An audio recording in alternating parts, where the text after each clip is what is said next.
In the wake of everything that's been happening lately, the Men of Color Project has taken on the task of stepping up and speaking out on behalf of those who may not have a voice loud enough to do so.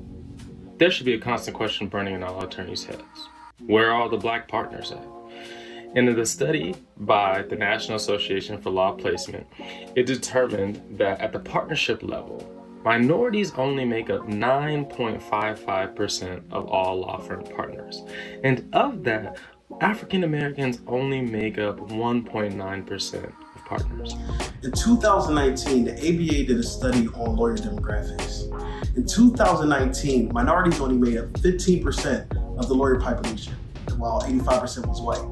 What's even more troubling than that, the number was only up 3% from a decade ago, when we were only 12% of the attorney population. In March 2019, the New York Civil Liberties Union released Stop and Frisk in the de Blasio era, a report analyzing stop and frisk data during the first 4 years of that administration. Among the results, Black and Latino people were disproportionately stopped regardless of the demographic makeup of the neighborhood. For example, in the 17th precinct, encompassing Kips Bay and Murray Hill, Black and Latino people make up just 8% of the population, but 75% of the people stopped by police.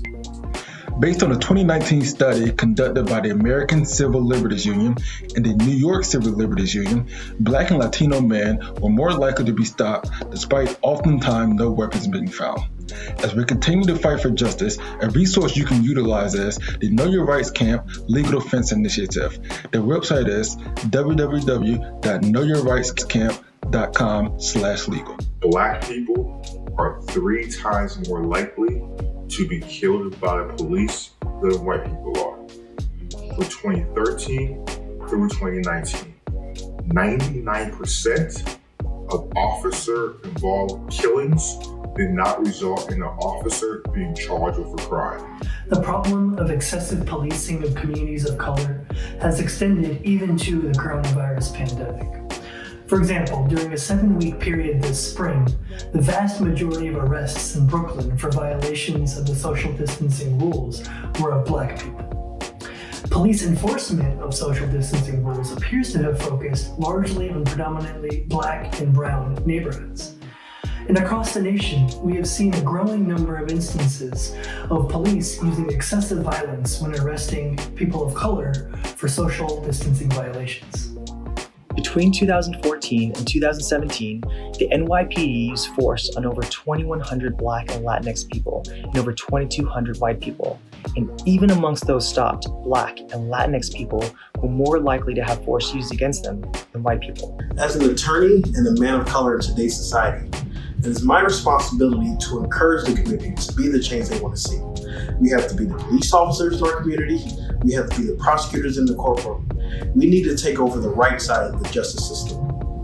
As an attorney and a man of color in today's society, it is my responsibility to share what I've learned to the next generation of men of color in the legal profession so that they can be as successful as possible. It is also my responsibility to help shape the next generation of leaders. As an attorney and as a man of color in today's society, it is my responsibility to raise awareness of and advocate for policies that support my community. For example, I'm a staunch supporter of banning the chokehold that has led to the death of many individuals. For example, Eric Garner. I am also a supporter of completely eliminating or substantially reforming the qualified immunity privilege that officers enjoy. Finally, I am a supporter of reforming the method by which charges are determined to be brought against officers involved in killings. As a man of color and an attorney, it is my responsibility to draw from my personal experiences and my background as a first-generation Vietnamese American, as a leader committed to public service and social justice advocacy, and as a prosecutor who played a key role in the criminal justice system.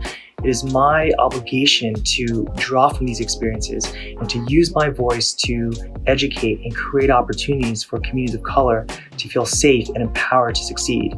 And in the process, it is important to listen to Black and brown voices and to work in solidarity in the fight against injustice. As an attorney and a man of color in today's society, it is my responsibility to live authentically and display my truth. In doing so, I can not only educate those who do not look like me, but hopefully also uplift and empower those who do look like me to live their truth as well. Together, we can destigmatize what it means to look like a lawyer. As an attorney and as a man of color, in today's society, it is my responsibility to be proud, accountable, and willing to sacrifice for future generations so that other men of color may have a better life. I must use my platform to overcome injustice and inequality in order to combat the social and political forces that plague us daily. As an attorney and a man of color in today's society, it is my responsibility to help combat the systemic injustices that exist in the legal system and which disproportionately impact Black Americans. It is also my responsibility as a non-Black person of color to stand in solidarity with the Black community, to recognize how much of my own privilege is owed to the struggles of members of the Black community, and to confront anti-Black racism in all of its forms. Our stories are real. The numbers and statistics are real. But that is only an indication of where we've come from, not necessarily where we're going. As men of color in the practice of law, we recognize our unique responsibility to promote change, especially at such a pivotal time as this. We challenge you to look within, identify your ability to create change, then boldly walk into it. Will you join us?